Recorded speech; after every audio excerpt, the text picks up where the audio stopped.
Demək adam var, saç hörür. Adam var, hörümcək toru hörür. Adam var, bezdirib it kimi elə hörür. Adam da var, qaş hörür. Gəlin sizə göstərim hörülmüş qaşı.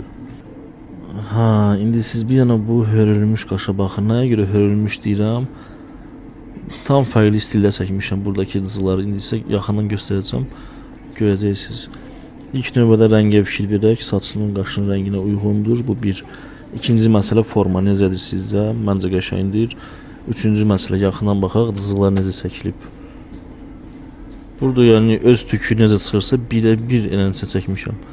Bunu biz öz tüklərini biraz aralayıb baxanda görə bilirik ki, sanki mənim çəkdiyim cızılar hörülüb. Bu oldu hörülmüş qaş. Sonluğuna fikir versəz tam başqa cürdür. Yəni belə tam səliqəli deyil sanki. Təbiidir, daha çox təbiiliyə üstünlük vermişəm burada. Bu qaş da bizdən inciməsin. Bu qaşa da baxaq. Cızılardan heç bir cızıq iki dəfə təkrarlanmır. Halbuki bir dənə cızığın üstündən bəlkə 5-6 dəfə getmişəm. Bu cür təbii tük effekti. Bu məsafədən sizə qarşı heç kim göstərmir. Aralara girməyin, yəni aralara çox da sataşmayın.